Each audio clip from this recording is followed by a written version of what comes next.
Welcome to another edition of Diaspora News in Brief. This week we speak to a professional dance choreographer who tells us how her education in dance helped her change people's perception of the dance art form. Vocational training can be rather racist in their view of dance from black people. We also visit a restaurant owner in London to learn the challenges of running a Caribbean business in a traditionally British neighbourhood. We are in Limehouse. There's no other black business in Limehouse. That's ridiculous.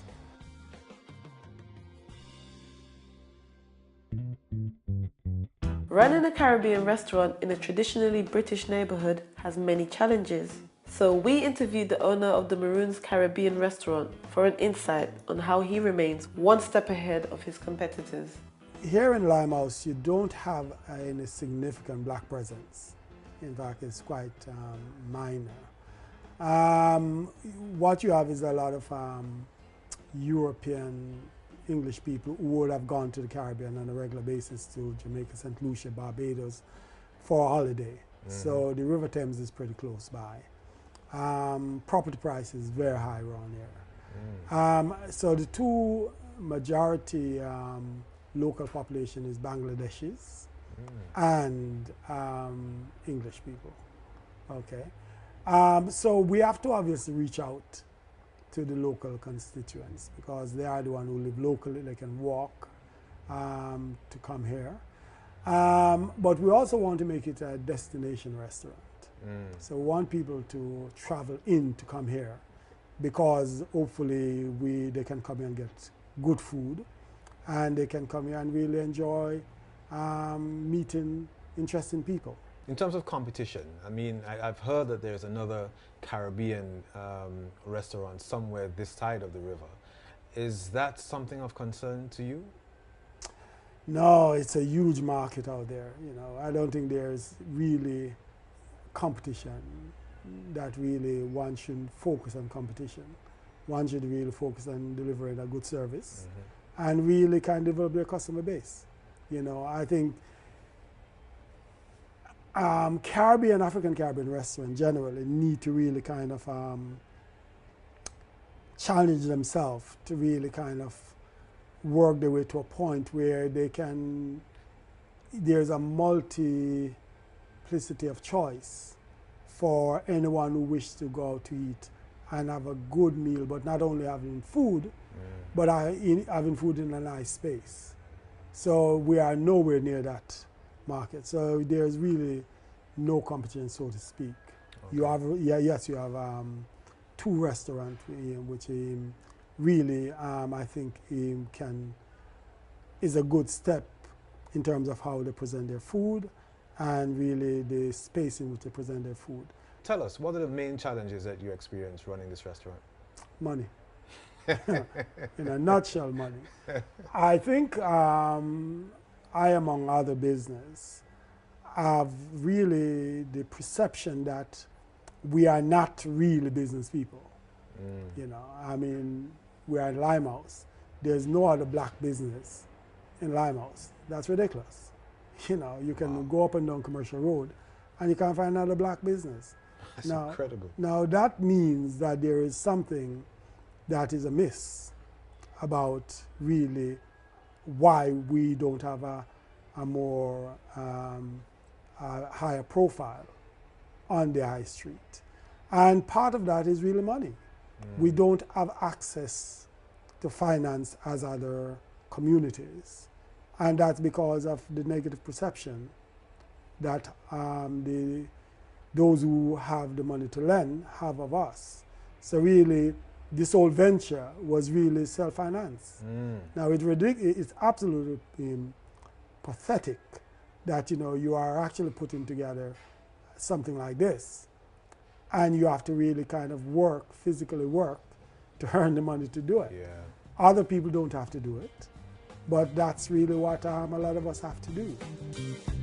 A big part of the expression of culture is through dance, which is central to the harmonic workings of any society, in particular the African and Caribbean communities. We managed to pin down highly respected dance choreographer for a chat on what she loves to do. People always wonder, you know, how can you do degrees in dance? But that's to do with people's perspective of what dance actually is. Dance, like everything else, is connected to everything. And through dance, I've learned about everything. I've traveled, I've learned so much. I mean, within my dance studies, we studied philosophy, we studied so many things that people wouldn't expect. Because I feel, as a black woman doing, you know, dancing, people just expect that, oh yeah, she dances around, you know. But to be able to explain, because I teach a lot, I've always taught, you know, for my teenage years, be able to explain to my students in a way of a point of understanding. What was not so good, like for example, I found vocational training can be rather racist in their view of dance from black people, let's put it that way. If you read a book on, as I wrote in my dissertations, if you read a book on the history of dance, dances of black peoples are relegated to the first chapter or so. They talk about shivering and shuffling and all this kind of thing. There is usually nothing very much about our dances. And I did have a few ructions with people and tutors about that. But on the other side of it, I was able to use every opportunity I could to study black dance. When I say black, anything of African heritage. So do you think that you can use dance as a change agent? I mean, within the African Caribbean community, to get messages across at any point? Oh, definitely. I think not only with the African Caribbean community, but generally, I mean, dance works on so many levels. I've seen, when I used to teach at a secondary school, which was mostly boys actually, I was then teaching, among other things, GCSE dance. And I found that confidence building, understanding in so many ways, working together. Also, it brings an understanding of Caribbean culture. It gives an opportunity, it gives you a platform to talk about, if I'm teaching dance from the Caribbean, Caribbean culture. One small example would be, have you heard of quadrilles, Caribbean quadrilles? Oh yes, from St. Lucia, yes. Well, you see, from my experience in St. Lucia, yeah. Well, it's not just St. Lucia.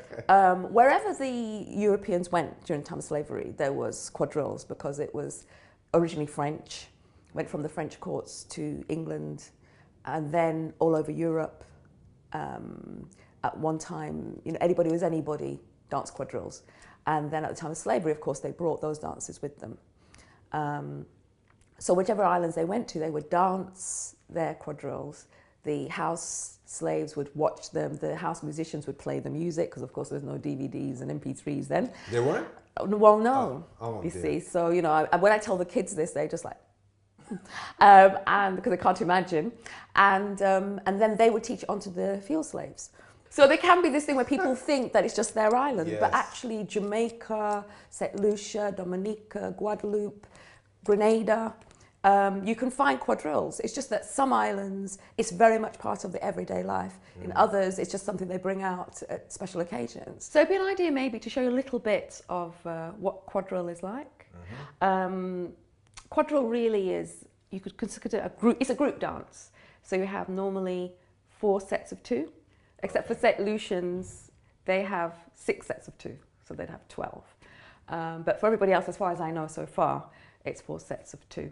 And they work together, making different floor patterns, weaving in and out. And there are 2, in Jamaican quadrilles, there are 2 basic styles, camp style and ballroom style. But I want to explain that to you now, maybe another time. Okay. But let's try a very basic opening step.